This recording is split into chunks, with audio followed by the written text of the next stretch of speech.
welcome into the Sporty Show. I am Sara, joined with the one and only Klinton. Joined with the one and only Klinton, and also joined with the one and only. Come on, play the game, man. She before she know. Wait, well, exactly, yeah. Let's do it. Wait, let's. What do you mean? What do you mean, British? What do you mean, British? You come on, let's do it again. And join with the only Klinton, and after me is join with the only coolest man in Madrid. Yeah, well, exactly. Now you're talking, man. Jesus Christ, man. Oh, that was rough. Well, hello everyone. Hope you guys are doing well. Happy to be back here. Yes, lots to speak about. We have the Europa League currently going on right now. We have the weekend preview. We have the Premier League. We have La Liga. Lots and lots and lots to talk about. Let me also welcome in Gary all the way from Accra. Hello. Hi, everybody. Hi, Gary. How are we doing? Doing well, thank you. Good evening. Oh, good evening. Good evening.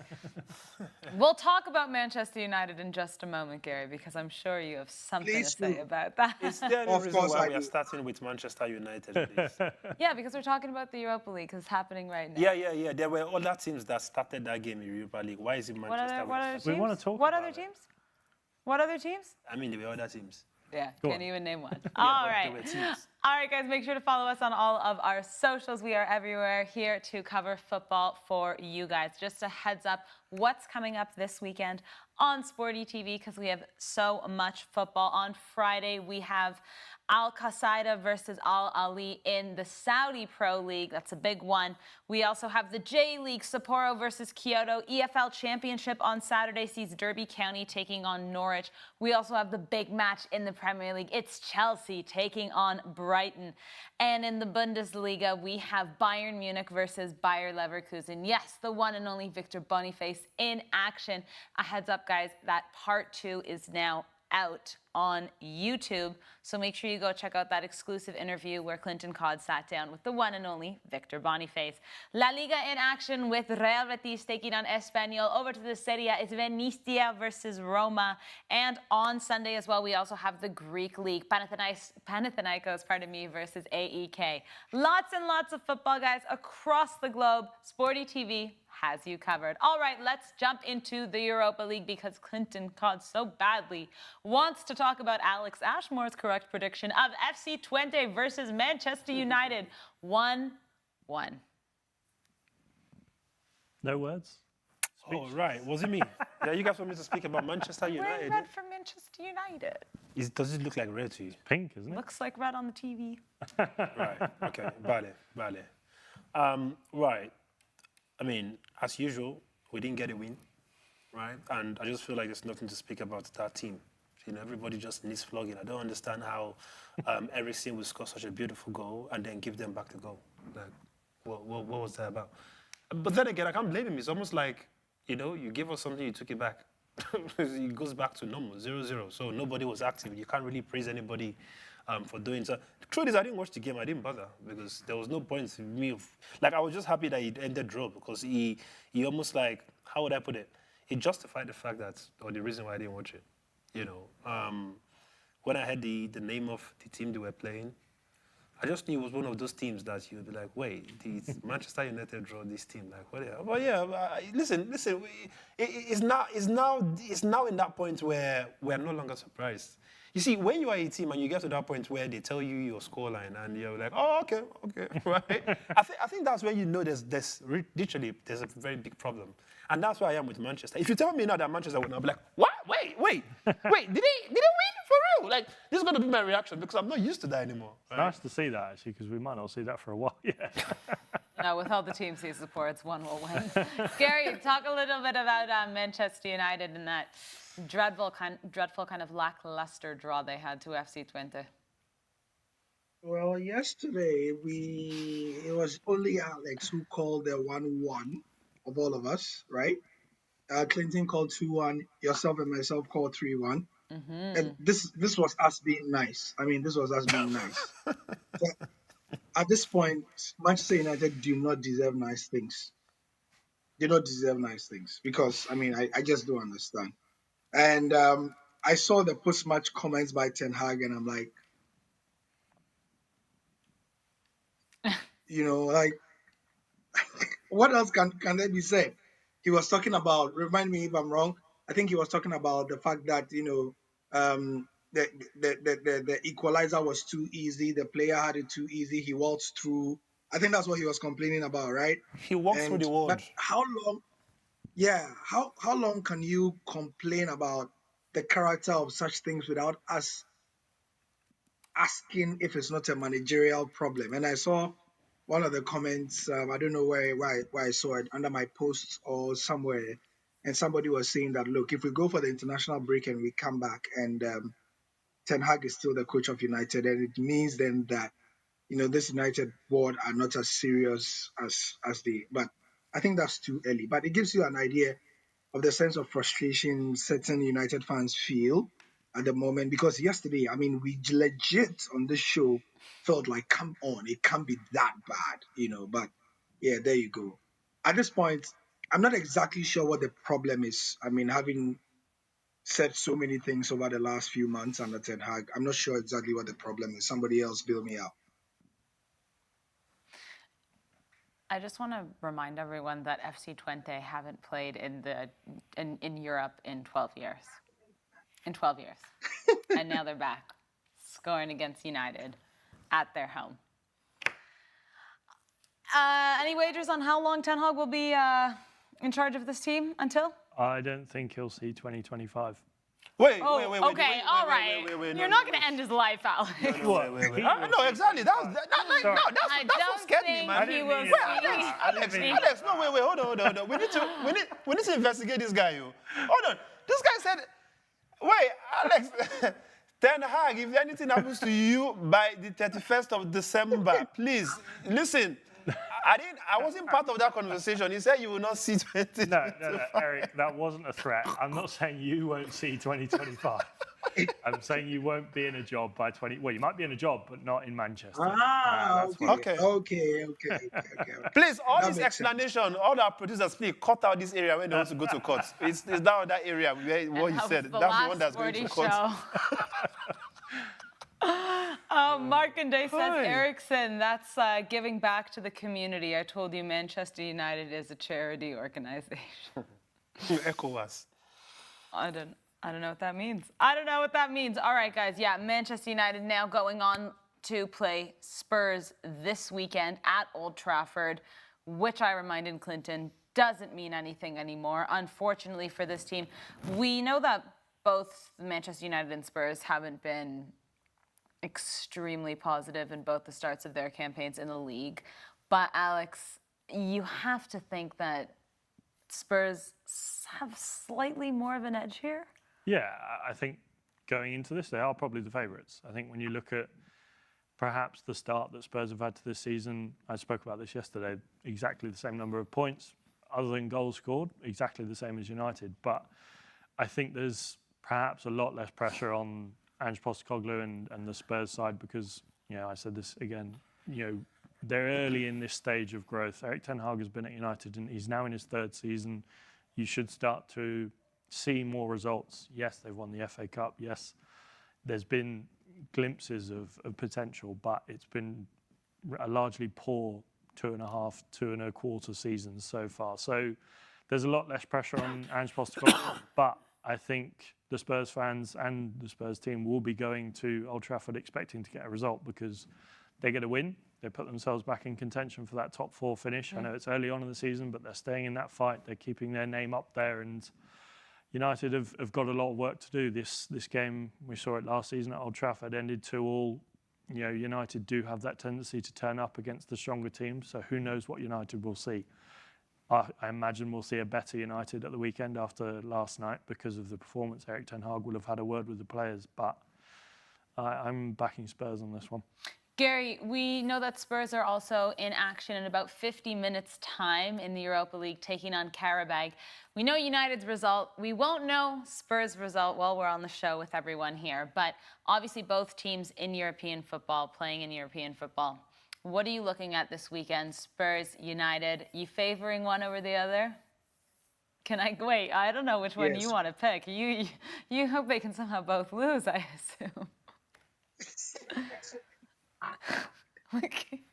So At this point, I mean, because both sides are not like you guys have the preamble and everything, but it's difficult not to give Spurs the edge over United because you absolutely have no idea what United is going to show up. And the interesting thing for me is what what does the United dressing room feel like these days? I've been trying to figure it out. Like, how does he go on and motivate them? What does he say to them? I'll be really interested in an all or nothing Red Devils or all or nothing Manchester United, just to get a sense of what he says, how he gets them buzzing and fired up for some of these what used to be very important games in there. Not to say that any other team is not important, but you get the drift. When he's playing a so-called top six side, what does he say to get them fired up and charged? Because it feels like it's the same team talk you give to them ahead of FC20 that he's going to give them ahead of Spurs and ahead of Manchester City and ahead of PSG and Arsenal and Liverpool and Burnley and Stoke and Barnsley. You get the drift. So it must be a difficult time being a Man United player who probably used to watch the club in their glory days and asking, what the hell is going on here? So yeah, I'm sorry. This time I won't favor United. I'll just say Spurs, for many reasons, seem to be the better team at this time, and I'll give them the win ahead of the Red Devils. Klinton, score prediction this weekend, Manchester United Spurs. This weekend, crazy thing is, I think it's going to be a 2-1. And Manchester will be winning this game. Let me tell you something about, I know your question was just the scores, but let me just elaborate more to the reason why I'm saying it's a 2-1. It's only because I feel like, having gone through this kind of hurdle, you've had ups and downs, especially in recent times, just before you're going into a major game like that. This is a game against Spurs. Spurs, they are not really too good currently this season, but, when you compare them to Manchester United, they're still the better team, right? See, they have much more threatening wingers, strike. Well, I don't even think do they have any major striker in Tottenham? I don't. Dominic Solanke. Oh yeah. But personally, I don't think he's really been the guy from when he was in he was in Bournemouth. Yeah, that's the one. Yeah. He was injured for a couple of games there. So. He's slowly finding his rhythm. Yeah, slowly, and he's going to continue slowly. Not in this Manchester game. He's not going to pick it up. Right? He's still in that slow motion. But let him just continue. But when you think about Manchester United, right? I know I've said it before that, when they face proper teams, they tend to buckle up, which I've not really seen just yet. But this is Tottenham. I don't think they want to lose against Tottenham. Maybe if they face a proper team like Manchester City, they want to face Arsenal, they might still show their weakness because they are really not there. Like Manchester United, they are not in the radar of proper teams in the Premier League. They are not even up to. I don't even see Manchester United like a mid-table club anymore. They are literally just below the mid-table the way I see things, right? But Tottenham, they are pretty much the same. I don't think Manchester United want to go into that game saying, okay, a team who are supposed to be at the top and are not doing well are still going to come and still beat us who are not doing well, I think they're going to put up a proper fight. And it's going to be that kind of game where Manchester might just steal the win. Like, they might probably play 1-1 at like maybe, say, 84 minutes. Somebody, maybe if Amadialo is not starting, they might come in and just sink in that goal that would. But then I can still not trust Manchester United until they blow the final whistle. You saw what happened with FC20. Like, Gary was saying, just imagine one person having to carry that ball, running past, like, oh God. Normally, that's a proper no be that kind of situation. Literally, even me, as a non-professional footballer, I don't think I would let anybody run. Like, no way. Like, how? These guys are getting paid, for Christ's sake. Like, some of them are on 200 grand a week. Some of them are 150, 100,000. Yeah, they train every day. Like, how do you watch one person from a team whose name of his club is FC20? Like, do you know what it means for such a name to a player? Like, what was the name of that person that took that ball like that? Lammers. Sorry? Lammers. Lammers. Lammers. Exactly. Look at even the name. Like, the name is not even supposed to be able to know how to run, for Christ's sake. Like, how do you run past Manchester United players? This is my biggest problem, right? And Manchester United players just stood there. He lost the ball. Right? And guess what the Manchester United player did? He said, oh, I know you lost it, come take it back. Boom. And then he continued with the run. And what did he do? He scored. And look at the angle he put it. Listen, even Onana was closer to the angle where the ball went through than even the other angle. So that's to tell you that it's just something of these guys are not serious. But I just hope it's not the same thing that would happen with Tottenham. The only reason I said 2-1 to Manchester United is only because it's going to sound very stupid to predict some kind of scoreline that goes against the club you support. So I could have said 4-1. I could have said, but I'm just saying 2-1 just to be on the safe side, right? But what do I see in that kind of game? I'm probably going to think it's going to be a draw.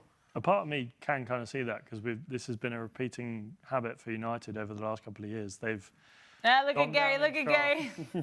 And then Gary when you said, think this is it, when you think this is the one where Ten Hag's going to get sacked, United are going to get played off the park, they somehow find a win. Yeah. So a part of me does perhaps see that happening. I think. Which is exactly why they should sack him. Yes, yeah, I think you're right. I mean, when you're, expecting him to, put out a team that's not going to play up to standards, and then they do. It should be the other way around. You should expect them to play up to standards, and then they do. So, But do we believe that sacking him is going to solve anything? I mean, some people have said that the United problem is a systemic one, and that no matter who comes in, I don't think it's a systemic one, Gary. Exactly. Gary, I think for me, thank you. Listen, the problem here is the coach. I don't think, listen, what has a system? The system, they're giving you the players, right? And when you look at the players on paper, let's imagine this, yeah? Let's imagine they brought out all the Manchester United players. They're about to sign all of them at the same time. And we've seen them perform in their individual clubs, and the ones who grew up in Manchester, say the likes of Marcus Rashford, right? And maybe the likes of Amad Diallo and, this academy guys, right? Let's look at what they are capable of, and let's put all of them standing together. They've not played a game for Manchester United.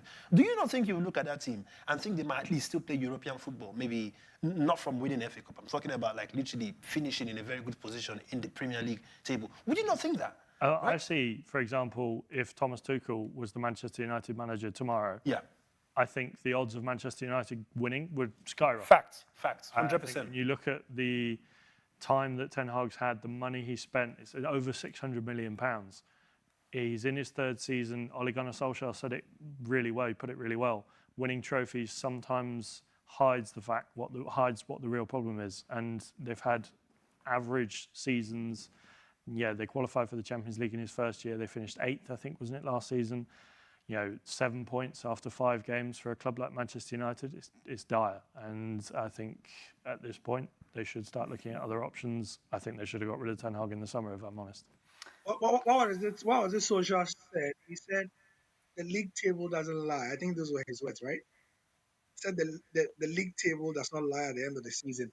It's the way where you fall on the league table tells the story of your season, and that winning a here and there can sometimes, give the wrong message. I think that was a very seminal interview, and it was a very forward-looking, progressive, prescient one. But yeah, Ten Hag is not it for me, unfortunately. I don't think he's it, but I also think this is a systemic issue. Manchester United haven't won the Premier League since 2012. Who was the manager then? Sir Alex Ferguson. Since then, David Moyes, Ryan Giggs, Louis van Gaal, Jose Mourinho, Ole Gunnar Solskjaer, Michael Carrick, Ralph Rangnick, and Erik ten Hag. These guys go through coaches so fast. The turnover is incredible, and sure, they might be like an FA Cup or a Community Shield here, but you look at some of these coaches, David Moyes, who had such a bad time at Manchester United, doing great right now with West Ham. Jose Mourinho, the special one. Louis van Gaal took Netherlands on that brilliant run in the World Cup in 2022. You're telling me that all these coaches are a problem? No. I don't think Erik ten Hag is doing well at Manchester United, but I think that's coupled with the fact that he came into a Manchester United that was already on fire.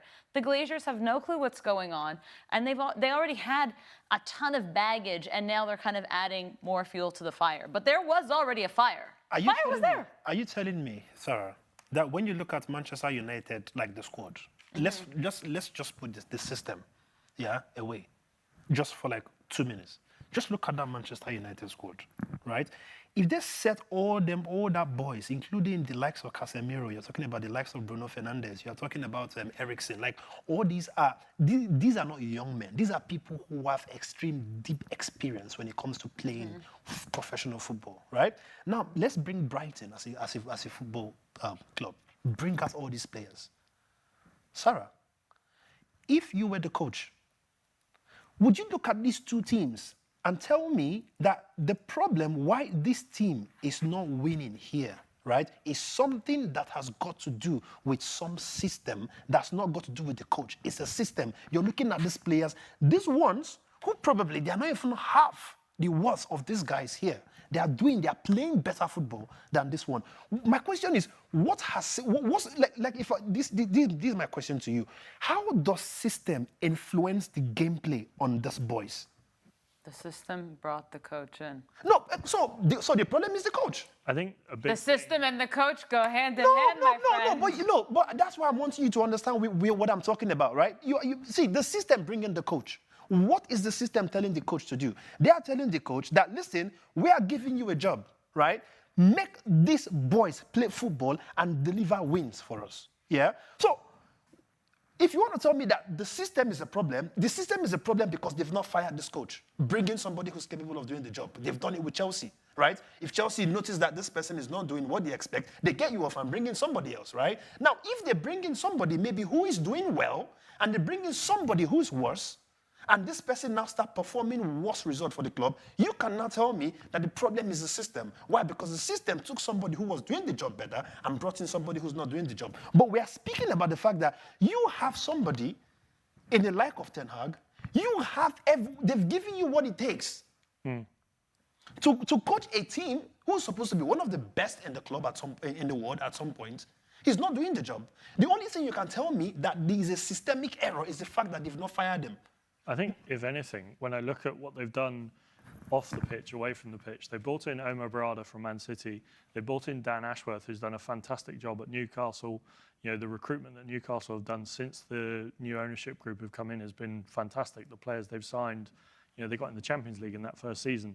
Bringing in someone like Dan Ashworth, who is an expert when it comes to recruitment, I do think United have had a very good summer in terms of recruitment. They brought in Matthijs de Ligt, one of the best defenders in the world. Mazraoui, who's a brilliant fullback of Bayern Munich. Xerxes, one of the most up-and-coming strikers for Bologna last season, for a talent that's going to be good in the future. The youngsters that they're playing, you look at Garnacho, you look at Amad Diallo. Yeah. Yes, Rashford, I think that's a tactical decision. I think he needs to play more centrally rather than on the left. They have Højlund. When you look, Højlund, when you look at the players they brought in the midfield, I think Ugarte is a good signing from PSG. The recruitment this summer has been fantastic. If United were challenging for titles, we wouldn't be saying anything. But the recruitment of the players this summer has been brilliant. It's the manager where the issue is. I think when you look at the new board of directors, the new people making the decisions, Dan Ashworth and Omar Barada, they should have a look at the coach and say, either give him time. This is effectively, back to square one. They've brought in all these new players. They need to either give Ten Hag time to get this squad playing well. I think that this is a new squad compared to last season, new players.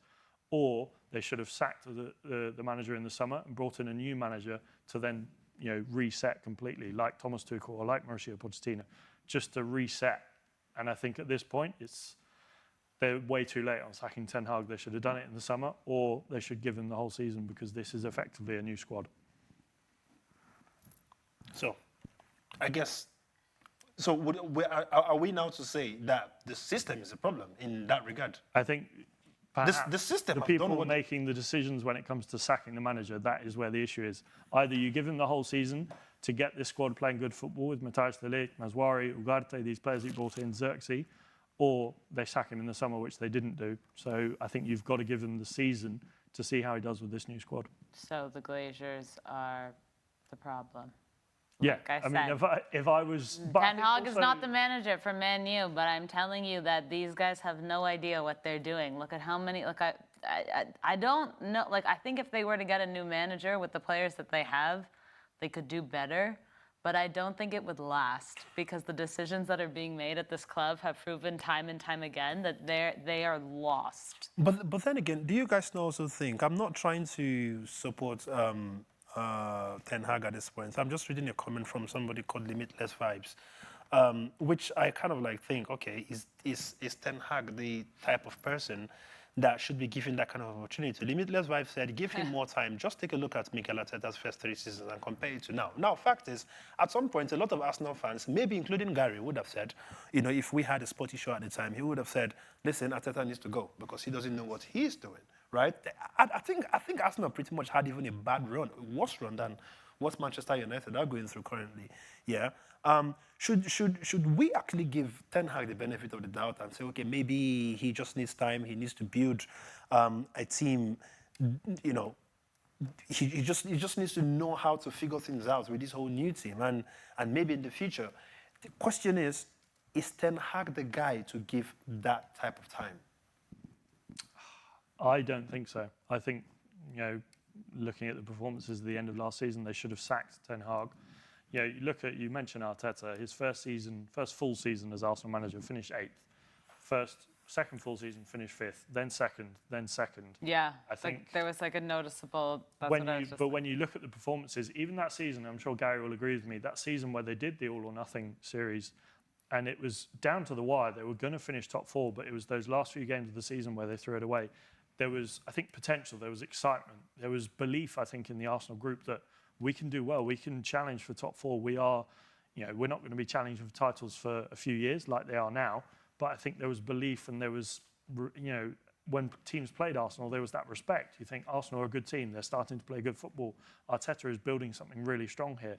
Yes, the higher-ups at Arsenal, I think, are making better decisions. You look at the recruitment that Edu's done. You can criticise some of it with Jorginho and some of the signings. Havertz, he was highly criticised, but now he's doing brilliantly.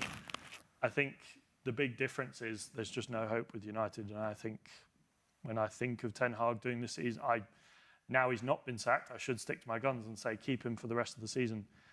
Saying that really doesn't fill me with hope. If I was a Manchester United fan, I'm thinking, well, we're going to finish 7th or 8th again, especially with the competition and how well they've improved as well. All right, well, let's see what happens with Manchester United taking on Spurs this weekend. Before we wrap up Europa League, Victor Osimhen did not get on the scoreboard last night, but Galatasaray did beat PAOK 3-1. So there's still a chance. I don't know. 2 weeks' time. I don't know why it's a whole news to start, most of the sentences with the fact that Osimhen did not score. Like, wait, is Gary still on the show, by the way? Gary, are you somewhere? No, okay. We've lost Gary for a moment. All right. Sorry, friends. Now, I feel like people are just trying to mount severe pressure on the young man. Like, he's just gone to a whole new club, a whole new country. Just brought it up because we spoke about him yesterday. Let's move along because Klinton doesn't want to talk about it. We were just talking about it because we talked about Galatasaray. I'm happy. I'm happy to speak about him, but the news was he did not score. That's how the sentence he was started. awarded the goal in the first place. It was the opening goal that Galatasaray scored, but it was eventually turned over to an own goal. So but what I'm trying to say is, fact about Osimhen is for me it's not about goals at this point, right? He's making things happen. Like, look at the way people were chanting his name on that stadium yesterday. Right? I would rather they scream my name like that than for me to even score a goal. If they scream my name like that, it just means that there's something spectacular that I'm doing that's making the fans happy, right? He's got a couple of assists, right? I mean, listen, the goal is definitely going to come. Look at Nicholas Jackson. Look at how many goals he's banging in already. Yeah? Are you telling me that, listen, Osimhen is doing his job in Turkey. Osimhen is still better than Mbappe, like, anytime, any day. He's doing what's like. There's no point us putting this pressure on this young man. The goals will eventually come. Let's just let him play. Let him enjoy the country. The country is very warm. It's not like where he was before, where he needed to wear a jacket. Like, let him enjoy the food. He's only been there for like how long? He's only just started. So the goals are going to come. Just let the young man breathe. But when we were talking about Kylian Mbappe at Real Madrid, there was no time to digest and collab with. No, look at. Remember. Look at no, but you're not going to compare. You're not going to compare. No, but you're not going to compare. You're not going to compare the kind of people Mbappe. You're not going to compare. You're not going to compare the kind of people Mbappe plays with compared to Osimhen. Osimhen has gone there to be a star boy in Galatasaray. Like right now, he feels like he's the most popular player in that club. Mbappe has come to a club. Remember what we said on this show? We said Real Madrid does not need Mbappe. Mbappe needs Real Madrid. Galatasaray actually needs Osimhen. Right? And they have him, and he's doing the job that he's been asked to do. Okay? So I think when it comes to Mbappe and Osimhen, with the individual clubs they've joined, it's a whole totally different ballgame. Like, look at the kind of players Mbappe went to meet. Listen, this is meant to be, he's more popular than their president in Paris. He's come to Madrid and he's so humble. Like, he looks like a baby. He looks like a child on the pitch. Like, he does not feel like this Mbappe who was so powerful in some other country. He's come there. He's so calm. Osimhen has gone to this club where everyone is literally looking forward to this one guy. They want to see what he wants to do. Are they angry with him so far? No. Is he making the fans happy? 100%. Are they chanting his name? They're chanting his name. Or is he giving the assist? He's doing it. So, kudos to the young man. That's as simple as that. As a striker, I would say I would rather score goals for my teams than have you clap for me, but that's just me. All right, let's move along to the Europa League. I mean, move away from the Before you go to the Europa League, nobody chants your name for nothing. Fans don't just chant. They chant your name because you've done something, so you can continue. Sorry. All right, so what are strikers supposed to do? Score goals. Do your job, Victor Osimhen, because Klinton Is Osimhen doing the job? Yes, he's doing his job. He's doing his job. That's the most important thing. Oh, my God. All right, it's exhausting. It really is. Hey, Gary, I heard you're back. Yeah, I'm back. I'm just having a few gremlins. I mean, my, anyway, it's just behaving like Victor Osimhen today. Gary, you're lighting a fire. We were just talking about Victor Osimhen. We were just talking about it, but let's talk about La Liga because there's a very big match this weekend, and it's right here in Madrid. And the three of us will be there at the Civitas Metropolitano. Atletico Madrid taking on Real Madrid. No Kylian Mbappe, like we mentioned. Unless, the next day he starts feeling completely better. But I doubt they'll risk it, guys. But let's do a little score prediction and preview for this one. We know Real Madrid, we've spoken about this time and time again, Alex, on the show. Real Madrid getting the wins, getting the points they need, but really not living up to the standards that we hold them to, and also just not playing great football. Klinton also mentioning maybe a little referee action going there. The penalty is always in favor of Madrid. And meanwhile, Atleti also kind of coming into their own here. A lot of new players coming into Simeone's side, but they're also getting the job done in one way or another. I mean, the win that I saw them against RB Leipzig, Jimenez scored in like the 93rd minute, but they got there in the end. I'm expecting an absolute dogfight in this one. I mean, I think like if you are a betting man or woman, I'm going go for cards. I think this is going to be an affair to remember. It always is. I had the pleasure of going to 2 Madrid derbies last year, the Copa del Rey, where Atleti won 4-2, and then the 1-1 draw at the Bernabeu. And it's a really feisty game. It's a brilliant game to watch. Simeone on the sideline, he's always really passionate, but he's extra passionate, it seems, for these games. And, both will want to claim the bragging rights in the city. This is, the most important game so far for both teams.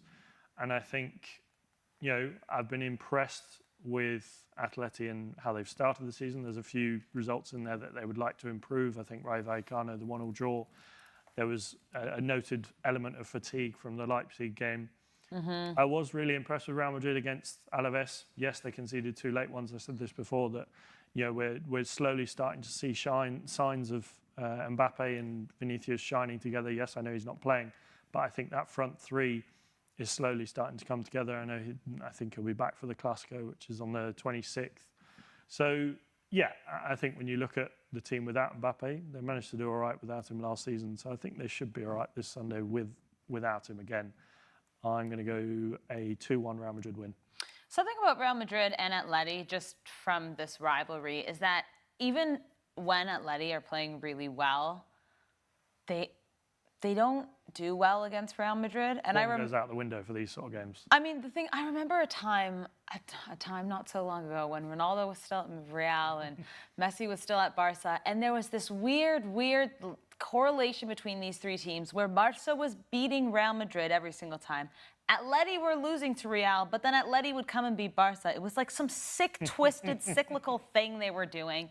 But Gary, what do you think about this one? No Mbappe, but does that maybe alleviate some pressure for Vinny and allow that, front three to line up differently but in favor of the Brazilian? Well, yeah, obviously. I mean, he knows there's no Vinny, so they revert to type. I think is what you want to say. They revert to type. It's easier to pick the starting 11 and to give an instruction about what to do. Knowing that, yeah, there's no Mbappe to look over your shoulder, blah, blah, blah. So, yeah. But, I mean, the recent meetings tell the story, doesn't it? It's interesting to see how Atleti have fared in the last 5 meetings, though. They've had a good chunk of, a few draws, wins there, and so they seem to be faring better in preparing or executing whatever plans they have in this game in the last 5 encounters. So definitely, you guys are going to have a good time when you get there. But this whole thing about how Real Madrid are winning and nobody understands why it could be a factor. But like I've said, I really see Atleti giving them a problem to the extent that I see Atleti winning. Ooh la la! Give me a scoreline prediction. 2-1. And who's getting on the board for Atleti? Just 2-1. Just 2-1. I'll give you it. It's going to be Antoine Griezmann because this guy, my goodness, he's the engine. He's the Fede of Real Madrid. Okay, Klinton, talk to me. Atleti, they going to be able to win, or you see some juju happening here with the rest? No, I mean, I think Mbappe not featuring in this game is a blessing for Real Madrid, if you ask me. I think it's just going to be that Real Madrid we used to know that would just, it would just give like some kind of deja vu on the pitch, right? If Mbappe was going to be in that game, trust me, I would have easily given it Atletico Madrid straight up. I would have said this is going to be it's going to be a 3-1 defeat. And it's going to be Atletico winning. But because Mbappe is not there, I think the players are just going to have that feeling of, wow, okay, let's just play like Real Madrid again. There's no pressure. There's no trying to make Mbappe look good. Because I'm not going to lie to you guys. Since Mbappe has been there, I just feel like these players are trying to help this guy. Right? If you notice, the last game, it was good for Mbappe. But the rest of the other games, it was almost like this team, they're trying to carry this young man because it's almost like he's still trying to fit in. He's still trying to adapt. Like they're still clashing wings. They still don't know what is going on the pitch. But if he's not going to be on that game, right, it's just going to be normal. Madrid winning their normal games, they just know where they're going to be playing from. Vinicius will not feel like I need to swap positions. It's not going to be doing the whole let me come to the middle, Mbappe come there, Mbappe come back. Like there's not going to be that confusion. Vinicius will just own his normal left. Rodrigo is going to play his normal right. Yeah, and it's just, Bellingham, the midfield is just going to be, and trust me, it's going to be really difficult for Atletico. Can Atletico still win? 100%. Which angle do I see that kind of win from? Maybe the process of Real Madrid trying to now play like the normal Real Madrid that they know, they might probably have the errors. Why? Because they've now gone into a whole new era of trying to fit Mbappe, in their current Real Madrid, which has not been working. So it's still going, there's still going to be that confusion of, right, Mbappe is no longer here, right? And we are facing a whole strong team who have been, causing problems in the La Liga. These are the people we are going to face with this, our star boy, who's no longer there all of a sudden, right? So there's going to be that whole confusion going on the pitch. If they're able to manage it, Real Madrid would obviously win. If Atletico will take advantage of that confusion that I believe would be happening with Real Madrid, then easy win for Atletico. Something we also have to consider is Real Madrid played last night, Atleti played tonight. Yeah, that's what I said yesterday. Yeah. The time could tell. Yeah. Real didn't play last night. They played Tuesday. Yeah. 2 days ago already. They played. This is what I said. They have 2 extra days on Atleti, so you do wonder about that.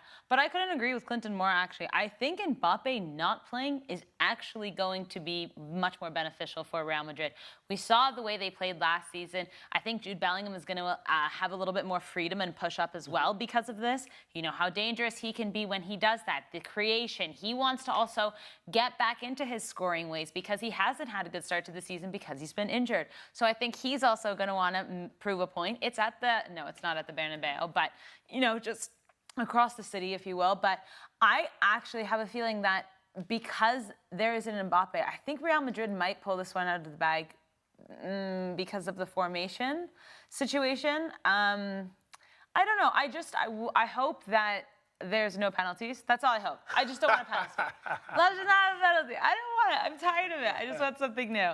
But I have a weird suspicion that Real Madrid might actually be playing, like, this might be the best football they play without Mbappe because of everything you just said. Yeah. So let's see.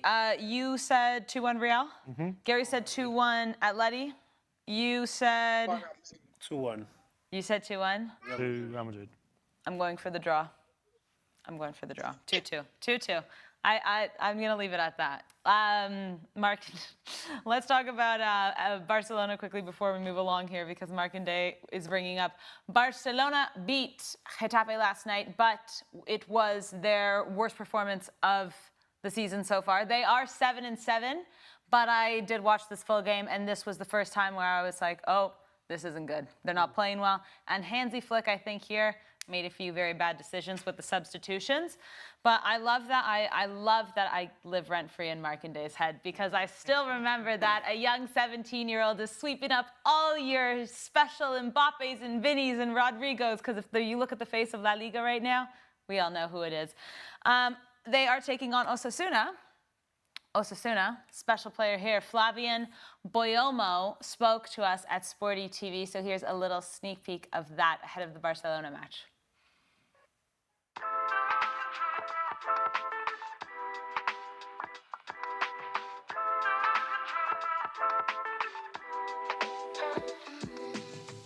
It's been great. Everybody been welcoming, the staff, the fans, and I did well in my debut, so yeah, everything has been good. I think I've adapted well.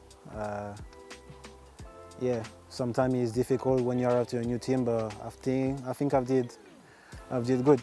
I tried to do my best, and I've done well at the end. Yeah, I like it here. Well, if I'm here, is that I like it. So yeah, I think I'll say it's a bit more football. It's more tactical here, but yeah, I think England or France, there's still some great leagues, but at the moment I'm here. Personally, I'll try to play the most game possible and try to do my best, and as a team, winning the most game possible as well. I think we have very good chances because in El Sadar we are very good. We haven't lost yet, and I think every team that comes here knows that it's difficult. So we'll try our best to maintain what we already achieved here, which is winning. So we'll try to do the same thing on Saturday. I think you just have to be focused and try to do the best as you can. But I'm a centre back, so he's not me, you know. So he's on my left back or on a right back. So yeah, they just try to do their best and yeah, and stop him. Yes, so Barcelona will be taking on Osasuna this weekend and Boyomo, so let's see how that goes over for both Spanish sides. But let's wrap the show up, gentlemen, with the Premier League, because we have a couple massive matches, Alex Ashmore, and let's start off with Chelsea and Brighton, because that is going to be on SportyTV this weekend. 1 point separates these two. Nicholas Jackson can't stop scoring, Klinton Cod. But Brighton, kind of a surprise in the season, doing a lot better than I think most of us assumed they would. How do you see this match going for your Blues, Alex? I think it'll be a tough one. I think it'll be our, barring City, our toughest test at home yet. I think when you look at how well Brighton have played this season, yes, probably they're not their best performance against Forest last weekend when they drew 2-2. But they've got results against Manchester United. I know Manchester United aren't at the best, but it's still an achievement. They're, as you said, 1 point separates. They're 7th with 9 points. It's for a new manager as well, with lots of new signings in that squad. It's a brilliant start to the season, and Brighton do play a nice brand of football that I think Chelsea will have difficulties with. But I think Chelsea are also playing very well. I think you have to look at how they've started the season. They lost to City, and since then it's been an upward trend. And they're sitting in 5th place, just outside the top 4. So it will be a tough test for both teams. I think it'll be an interesting game. I think when I look at perhaps the weaknesses that Brighton have, they've not been the best in front of goal in terms of utilising their chances that they've had. Chelsea better away from home than at home, so that will go to Brighton's favour. So I'm expecting an interesting game. I'm going to go 1-1 draw. Ooh, Klinton? Nicholas Jackson on the board again? Yeah, I mean, I feel like there's something working for him at this point. Obviously, he's African, so I'm not thinking too far away. I know it's possible that he, after Mikel Obi and myself bashed him a few times, it's hard to contact a few people from, the West Africa to do some black magic. And things are beginning to happen. And as a footballer, please do whatever Jackson did. He's now on the roll. And, I mean, Gary, now. Gary knows all these places. So don't look at his face thinking it's... Gary knows. Like, he's on the roll. If I'm literally putting a bet, Nicholas Jackson is definitely scoring. Chelsea's winning this game. Chelsea, I think I'm loving the Chelsea I'm seeing at this point in time. They look pretty much solid now. I think, these people are beginning to wake up, especially knowing that especially knowing that a lot of the wings are now in competition. People are now having to say, right, okay, I need to really do something. I want to be the guy owning. Like Sancho came in. Listen, 45 minutes of Sancho in Chelsea, right, has made everyone forget it. No, listen. 45 minutes of Sancho playing the first game for Chelsea has made everyone forget about the fact that Mudryk exists. It made people forget about the fact that there's Sterling there, right? I'm not trying to say it's probably the best among all of them, but there's just something that means if you're able to do some kind of display, you automatically own that wing. And now everyone is now trying to, do stuff. Like they're trying to improve their game. And look at Chelsea now. They're looking very solid. Everybody came for Nicholas Jackson. And Nicholas Jackson now is just banging in goals. Sometimes, these players, they should be criticized for them to really buckle up. You're not going to be playing rubbish and expect people to just watch you do whatever it is you're doing. Chelsea, they stand at a better position of winning Brighton. However, I'm not going to write Brighton off because Brighton, they're also those crazy underdogs, or will I say the dark horses that, they're just waiting for you to underrate them and boom, they're going to surprise you with like 3 goals. And by the time 90 minutes passes by, people are saying, what the hell just happened? But the Chelsea I'm seeing now, I'm pretty much very confident with them that they could literally have a maybe 2-1, 3-1, maybe not 3, more like a 2-1 to me, to Chelsea. Gary, something about Brighton, though, that I think Chelsea have to keep in mind is that they are a super sub kind of team. Like the way Hertzler lines these guys up, he's either starting Adingra or bringing him on. Minte has been amazing this season. Danny Welbeck, I mean, my goodness. That no matter, even if they go down, I feel like he always has a couple of super subs that have come in, and we've seen in Premier League matches in the past couple of weeks where they bring in these super subs and they change the whole game. And that's something that Chelsea should be worried about, no? Well, yeah, they should. That said, I think before the Chelsea game, the last Chelsea game, we were talking about whether Maresca was going to rotate the squad, and I said I didn't think they were in a position to be but they did rotate. I mean, they made 11 changes. So that took me by surprise, and they even still won 5-0. Nkunku getting a hat-trick, as he's had a brilliant season and everything. The fact that they are going to get rest to all these players means that, last weekend they beat West Ham. They are set to revert to a similar side, rested. And I think that they are coming against, a Brighton side that have super subs and all that. If I remember, Brighton, checking the team news, they've got João Pedro, who is off. He picked a knock or something, the closest stages of last weekend's draw with Forest. Matt O'Reilly has an ankle issue. The Solimarch, who is a good player for them, has a knee issue. James Milner has an issue as well. But they have still have a couple of good players who are coming in. That said, I think Chelsea are in a better position. Enzo, Caicedo, Palmer, all of them are going to recall Jackson. He could probably, definitely because of his form, replace Nkunku, who scored a hat-trick. So there's Nkunku who can come on. He's in great form as well. I think there'll be too much for Brighton. There's Jadon Sancho. There's Noni Madueke in attack. I think there'll be too much because of the rest and everything.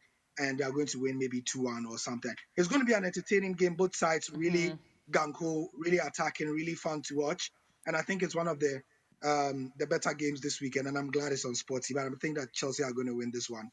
Remember, Nobody has picked up more points than Chelsea since May. I can't believe I'm saying this. Nobody has picked up more points in the Premier League than Chelsea since May. Good thing That's some I stats, isn't put it? them in Yeah. my top 4 Premier League prediction, guys. Remember actually- when I did that? I'm First of all, so scared. I'm so scared. 1 month in, I'm terrified. Wait, did I hear that this game is going to be on SportyTV? I think I've said it 4 Yeah. times on the show. I mean, no. Yeah, you said it 4 times, but yeah, it just seems. I know it's something You need your exciting. hearing aid. Yes, please. I mean, I'm wearing one. I've lost the other one. Nah, but if it's on SportyTV, I think that's even a better news. I'm just looking for one of them channels where I don't, there's not going to be that issue of buffering, or I just want to watch that kind of a game, right? You want to know that there's some reliable place where you want to enjoy every single stuff going on. But yeah, no. All right, let's wrap it up then with Gary's Arsenal, because they are taking on Leicester after a 2-2 draw to City in a very controversial match that we talked about here. Gary, you think Arsenal's going to line up with a completely different 11 than we saw against City? Because we obviously know there's injuries. We obviously know there's Champions League next week again. We obviously know that players are getting tired. Leicester's, low in the table here. What do you see Mikel Arteta doing in this one?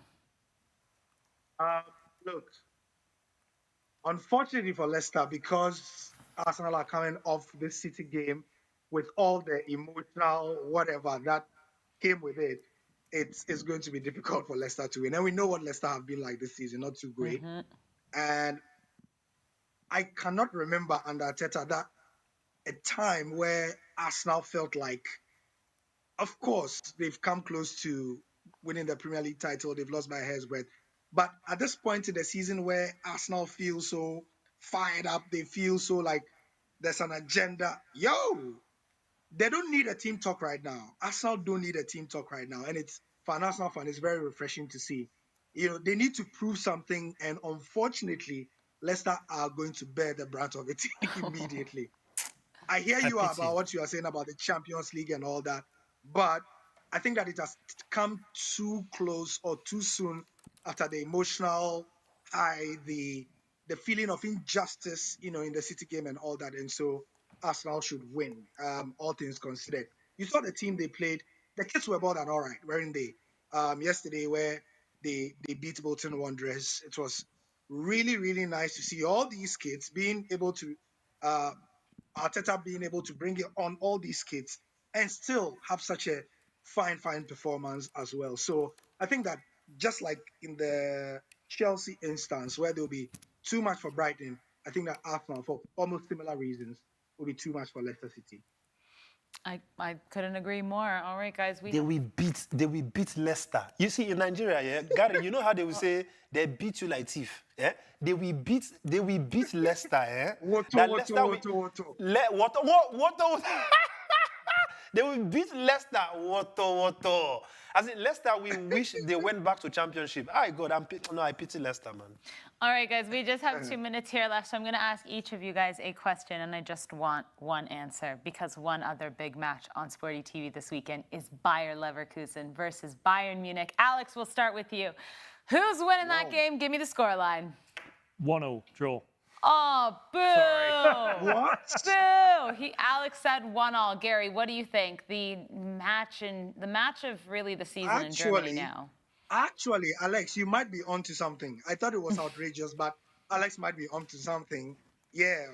But this will be we have very good games on Sporty this weekend. Wait, why are you so surprised? Gary, give your prediction. I want to give mine, man. Yeah, come on, guys. We got to go quick. We got to wrap it up. 1-1 as well. All right. Yeah. Right. Can I give 2 options, though? No. Well, that doesn't really make sense. No, it makes sense because it's Well, the same. I'm gonna pick Leverkusen winning or Bayern, so that way my prediction's right. My first one is 2-2, right? And my second one is 3-3. Okay, so you could say I'm going for the draw. That's fine. Yeah. I said, okay, I'm going for the draw. Yeah, I'm going for the draw, but I needed to give you the score lines. 2-2 or 3-3. What's the big difference there?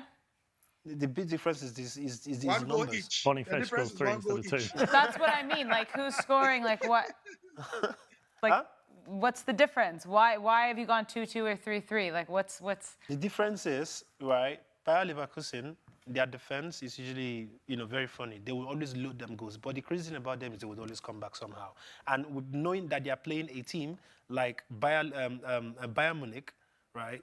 Bayern Munich would always score them. Two best strikers in the world going up against each other. Well, in the Bundesliga at least. Well, exactly. You yes. could even say yes. in the world. Yeah. At the moment, Well, I mean, there are two of the best. Yeah, to an extent, yes. Okay. Yeah, I don't hate that. All right, I'm going to go 3-2.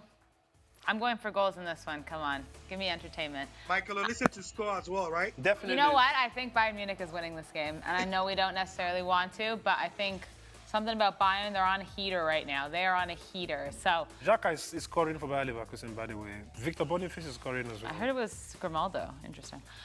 Okay, guys, that is it for us today. Bit of a chaotic one. We had so much to speak about. Gary, thank you for joining us as always. Enjoy all the football this weekend because Sporty TV has you covered. We will be back again on Monday to discuss the Madrid derby that we'll all be at and all the football drama. But until then, enjoy the football. Ebwe. Ba, ba, ba.